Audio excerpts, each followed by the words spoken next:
इससे पहले के भाग में मैंने बताया कि कैसे मेरे इंस्टाग्राम पर उसका फॉलो रिक्वेस्ट आया। मैंने उसे फॉलो बैक किया और अगले दिन कॉलेज गई, लेकिन वो नहीं आया था। मैं उदास हो चुकी थी। अब आगे कॉलेज खत्म होने के बाद घर पर गई और बैग को जोर से बेड पर पटक कर बैठ गई। क्या हो गया है तुझे आजकल? बहुत जल्दी मूड स्विंग होता है तेरा। मम्मी की आवाज से पानी पीने उठी। एक पल में खुश और अगले ही पल दुखी। किसी के प्यार में तो नहीं पड़ गई ना? मैं पानी पी रही थी जो उनकी लास्ट लाइन से अटक गया। मैं खांसने लगी। यार, ये माँ नाम का प्राणी सब कुछ कैसे जान लेता है? मेरे मन में सवाल उठा। मैंने हाथ मुंह धोए, कपड़े बदले और टेबल पर पढ़ने बैठ गई। अरे राजीव बेटा, तुम आओ ना अंदर। मम्मी किसी से बोल रही थी। वो बाहर खड़ा होगा शायद, इसलिए मैंने बस माँ को कहते सुना। उसकी आवाज नहीं आई। मैंने फिर पढ़ाई में मन लगा लिया। कुछ देर बाद जब बाहर आई तो एक खूबसूरत पार्सल सोफे पर पड़ा था। मम्मी, ये क्या है? अरे, आजकल मैं रोहिणी आंटी के घर नहीं जा पाती हूँ, पर तुझे तो पता है उनका प्यार मेरे लिए। वो कुछ ना कुछ भेजती रहती हैं। मेरा दिल धड़का। माँ, पार्सल देने कौन आया था? मैंने अटकते हुए पूछा। राजीव। ये नाम तो मैंने पहले कभी नहीं सुना था, लेकिन माँ से ज्यादा कुछ पूछ नहीं सकती थी। तू जानती है राजीव को? मम्मी ने ही पूछा। मैंने ना में अपना सर हिला दिया। अरे, रोहिणी आंटी के देवर का बेटा, जिसके साथ तू बचपन में लड़ाई करती रहती थी। ओह अच्छा, वो यहाँ आया हुआ है क्या?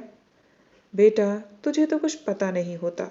राजीव के पापा मम्मी की एक्सीडेंट में मौत हो गई, इसलिए ये अब रोहिणी आंटी के घर ही रहता है। व्हाट? मैं लगभग चीखते हुए बोली। हाँ बेटा, बहुत अच्छा लड़का है। मैंने बस इतना कहा। ये सब सुनकर राजीव के लिए काफी बुरा लग रहा था। हालांकि कई सालों से मैं राजीव से नहीं मिली थी, ना कहीं कोई कांटेक्ट था। वो तेरा बचपन का दोस्त है, तुझे उससे मिलना चाहिए। मैं भी बहुत दिनों से रोहिणी के घर नहीं गई। अगर तुझे टाइम हो तो चलें। मेरा मन नहीं था जाने का, सो मैंने कहा माँ, संडे चलेंगे। आज तबीयत ठीक नहीं लग रही। ठीक है बेटा। वैसे मम्मी, बहुत सालों से मैं उसके टच में नहीं हूँ। मैं उससे क्या बात करूंगी? मम्मी समझ गई कि मैं बहाना कर रही हूँ। वैसे भी बड़ी होने के बाद मैं किसी से ज्यादा बोलती नहीं थी, और ये बात मम्मी जानती थी। तो उन्होंने कहा, ठीक है, मैं ही संडे चली जाऊंगी अकेले। अरे मम्मी, मेरा ऐसा मतलब नहीं था। मैं ले जाऊंगी आपको। लग नहीं रहा, मम्मी कहते हुए रसोई में चली गई। मैंने थोड़ी देर टीवी देखी और फिर कमरे में आ गई। कुछ दिनों से रावण के चक्कर में पढ़ाई नहीं हुई थी। सोचा अब उसे भूलकर पढ़ लेना चाहिए, वरना पापा को रावण बनने में जरा भी वक्त नहीं लगेगा। पापा बहुत स्ट्रिक्ट थे मेरे। मैं बहुत डरती थी उनसे और कम ही सामने जाती थी। मम्मी, कॉफी बना दो ना, मैंने कहा और पढ़ाई करने लगी। ये किताबें इतनी बोरिंग क्यों होती हैं यार? मेरे मन ने पूछा मुझसे। पता नहीं, मैंने उसे जवाब दिया। पढ़ते हुए रात के 8 बज चुके थे। खाना खाकर मैं थोड़ा वॉकिंग के लिए निकली, इस उम्मीद में कि आज कोई मैसेज आ जाए, लेकिन आज भी मैसेज नहीं आया था। कितना अकड़ू है यार। मैं बड़बड़ाती हुई वॉक कर रही थी। कुछ देर में घर आकर फिर पढ़ने बैठ गई। इंस्टा पर नोटिफिकेशन था, Ravan sent you a message. Oh my god! मेरी धड़कनों ने गति पकड़ ली। तुरंत मैसेज ओपन किया तो उसने लिखा था, आज कॉलेज गई थी आप? आप कौन? अनजान बनते हुए मैंने पूछा। कीर्ति जी, डोंट टेल मी कि आपने मेरी प्रोफाइल चेक नहीं की। मैं हर किसी की प्रोफाइल चेक नहीं करती। आप हर किसी की फॉलो रिक्वेस्ट भी तो एक्सेप्ट नहीं करती। कितना नोटिस करता है यार, ये मेरे मन में आया। आप अपना परिचय देंगे? रावण, पहले भी तो बताया था।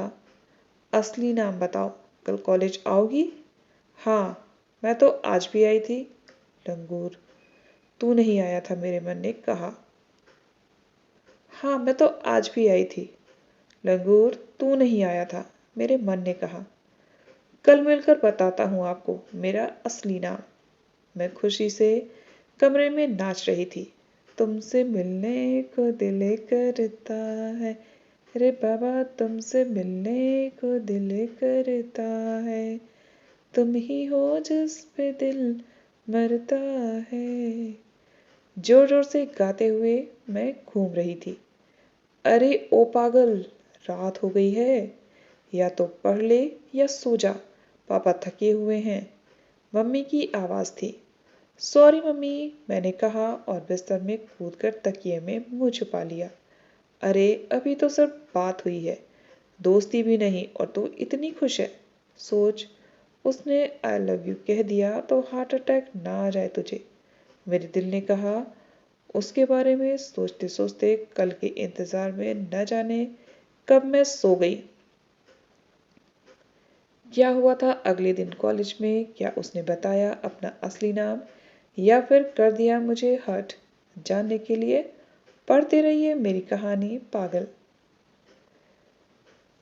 तो कल उसके मैसेज ने मुझे खुश कर दिया और आज मैं उससे कॉलेज में मिलने को लेकर बहुत उत्सुक थी। सुबह इतनी देर से क्यों उठाया मम्मी?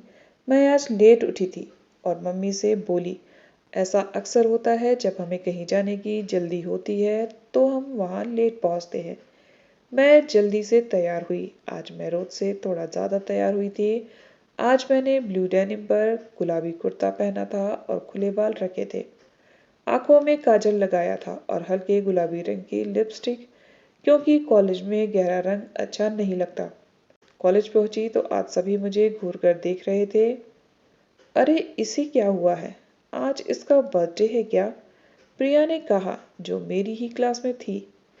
नहीं यार, उसका बर्थडे तो 2 महीने बाद है, रिया बोली। तो ये इतना तैयार होकर क्यों आई है? ये तो हमेशा ऐसे ही उठकर आ जाती है कॉलेज, दिवाकर ने कहा। पता नहीं, रिया फिर बोली।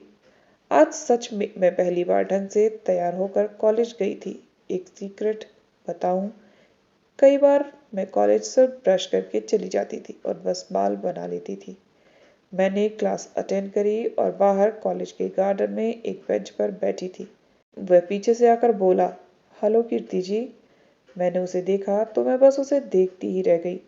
आज उसके चेहरे पर मास्क नहीं था और वह इतना स्मार्ट लग रहा था कि मैं भी उसके आगे फीकी पड़ गई थी। हाय, मैंने कहा। आपको मेरा नाम कैसे पता है?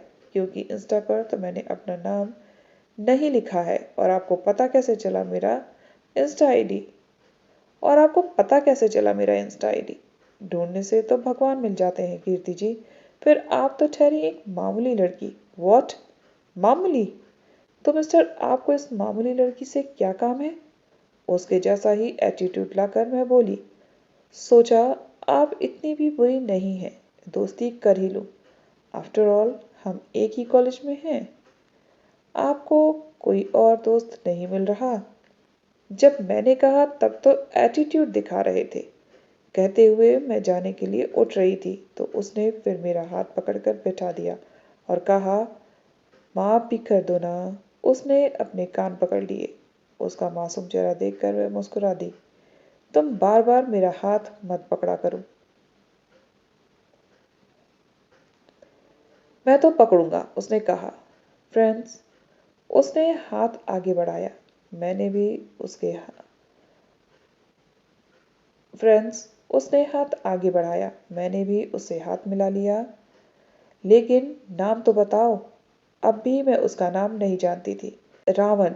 मैं दांत पीसती रही पर उसने नाम नहीं बताया। वो फिर अपनी क्लास में चला गया और मेरी अंतरात्मा मुझे धिक्कारने लगी कि क्या कीर्ति, एक लड़के का नाम तक पता नहीं कर सकती है तू? लेकिन वो कुछ भी बताता ही नहीं। क्लास भी पता नहीं, वरना उसका नाम सर या मैम से पूछ ही लेती। जाने दे, तुझसे नहीं होगा। आज की छुट्टी के वक्त मैंने उसे रिया से बात करते देखा। दिल में आग लगी थी, लेकिन सोचा कि रिया से ही उसका नाम पूछ लूं। हाय रिया, आज मैडम सामने से बात करने आई हैं। सूरज कहाँ से उगा देख लेने दो। मजाक मत कर यार। काम बोल। वो जिससे तू बात कर रही थी ना अभी? हाँ। उसका नाम क्या है? रावण। मैंने सिर पीट लिया। शायद वो जानता था कि मैं किसी से भी उसका नाम पूछ सकती हूँ, तो उसने सभी को रावण ही बताया होगा। मैं घर आ गई और उसे टेक्स्ट किया, हेलो जी कीर्ति जी, तुमने पूरे कॉलेज में अपना नाम रावण ही बताया है, रजिस्टर में भी वही है। वैसे आपने किस किस से पूछ लिया? मैं झेप गई। कोई अपना नाम विलन के नाम पर रखता है? मैडम बहुत ज्ञानी था रावण, और आजकल के लड़कों से बहुत ज्यादा अच्छा था। बात तो सही है। वैसे नाम के पीछे क्यों पड़ी हैं आप? ऐसे ही कहकर मैं ऑफलाइन हो गई। क्या कभी जान पाऊंगी मैं उसका नाम? क्या कह पाऊंगी उससे दिल की बात? पता नहीं ईश्वर क्या चाहते हैं। दोस्तों, अब तक तो मैं उसका नाम नहीं जान पाई। देखते हैं कब तक वो छुपा सकेगा अपना नाम। अगले दिन संडे था। मैं जल्दी उठकर कॉलेज के लिए तैयार हुई तो मम्मी ने कहा, अरे आज भी कॉलेज जाएगी क्या? ओ यार, आज तो संडे है। मैंने मोबाइल में डेट और डे देखते हुए कहा, मैं उसे देख भी नहीं पाऊंगी। यह सोचकर दिल उदास हो गया। अच्छा सुन, आज रोहिणी की थोड़ी सी तबीयत खराब है, मुझे ले चलना उसके घर। तू अंदर मत आना, बाहर से ही छोड़कर आ जा, फिर लेने आ जाना। मम्मी ने रिक्वेस्ट की। वैसे रोहिणी आंटी का घर ज्यादा दूर नहीं था। मैंने मम्मी से ओके कहा, लेकिन मम्मी पापा के साथ मैं अकेली नहीं रहूंगी। खा नहीं जाएंगे तुझे? अरे डर लगता है मम्मी बहुत उनसे। मम्मी हंसने लगी। मम्मी ने घर के सारे काम निपटा लिए। फिर पापा से बोली, सुनिए जी, मैं रोहिणी के घर जा रही हूँ, उसकी तबीयत खराब है, आप खाना खा लीजिएगा, कीर्ति से कहना गर्म कर देगी।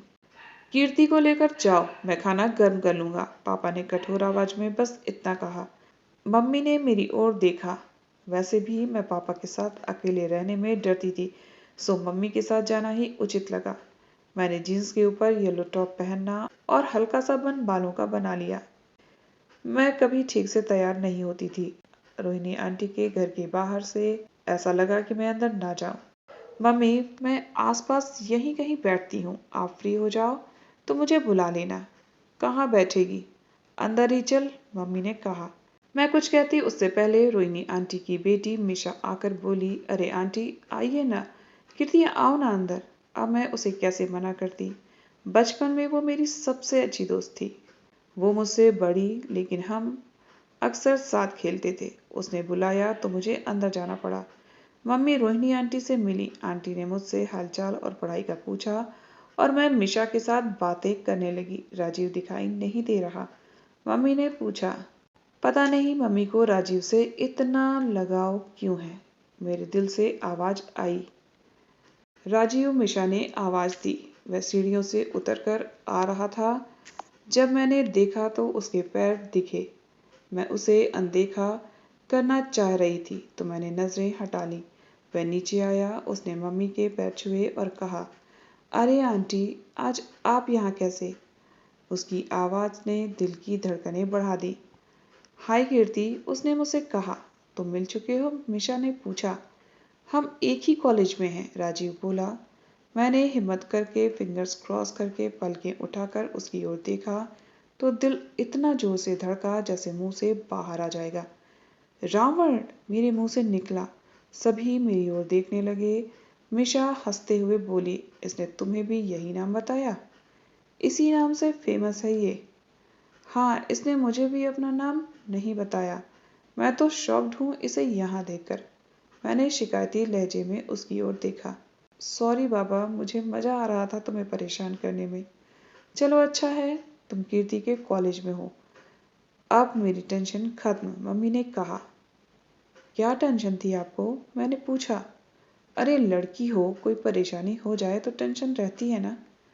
अरे आंटी, इससे तो कोई पंगा ना ले, सब डरते हैं, राजीव ने कहा और मेरे पास आकर बैठ गया। मिशा रसोई में चाय नाश्ता लेने चली गई और मम्मी और आंटी आंटी के बेडरूम में चले गए। अब मैं राजीव के साथ अकेली थी। राजीव मेरे बहुत करीब बैठा था, इसलिए दिल धड़कने से भी डर रहा था कि कहीं वो धड़कनों को ना सुन ले। तो राजीव नाम है आपका? आखिर जान ही लिया। तो कुछ दिन पहले तुम घर आए थे पार्सल देने? हाँ। मैंने सिर पीट लिया। काश बाहर जाकर देख लिया होता या पहले ही रोहिणी आंटी के घर आ जाती पार्सल देने। क्या सोच रही हो? उसने पूछा। यही कि तुम पार्सल पहुंचाने का काम अच्छा करते हो, डिलीवरी बॉय बन जाओ। हे, वेरी फनी, उसने मुंह बिगाड़ते हुए कहा। आखिर आज मुझे उसका नाम पता चल चुका था। जल्द ही हम लोग घर आ गए। हम रोज कॉलेज में मिलते। अब उसकी मेरी दोस्ती गहरी होने लगी थी। मुझे उसका साथ पसंद आने लगा था। हम लोग बेस्ट फ्रेंड थे। मैं मम्मी को सब बताती थी और मम्मी खुश थी कि आखिरकार मुझे कोई दोस्त मिल गया, क्योंकि मम्मी जानती थी कि मेरा कोई दोस्त नहीं है। कॉलेज में सब सोचते थे कि जो कीर्ति किसी से बात नहीं करती वो राजीव के साथ इतनी सहज कैसे है। अक्सर कोई एक दोस्त ऐसा हो ही जाता है जिससे हम अपने दिल की हर बात कह पाते हैं, जिसके साथ हम ऐसे जीते हैं जैसे हम खुद के साथ जी रहे हों। वो हमारा साया बन जाता है। मेरे लिए रावण वही दोस्त था मेरा। मैं उसे रावण ही कहती थी और मैं उसके सामने पागलों जैसी मस्तियां करती रहती थी और कई बार रास्ते में नाचने लगती तो वह मुझे पागल कहने लगता था। उसका नाम रावण और वहीं से मेरा नाम पागल पड़ा। तो दोस्तों, आपको प्यार की ये सच्ची कहानी कैसी लगी कमेंट करके ज़रूर बताइएगा। वीडियो अच्छा लगा है तो वीडियो को लाइक और सभी के साथ शेयर ज़रूर कीजिएगा। इसी तरह की ढेर सारी कहानियों को सुनने के लिए चैनल को सब्सक्राइब ज़रूर कर लीजिएगा। मिलते हैं नेक्स्ट वीडियो में एक और नई कहानी के साथ। तब तक आप सब हंसते रहिए, मुस्कुराते रहिए, खुश रहिए। Bye bye, take care.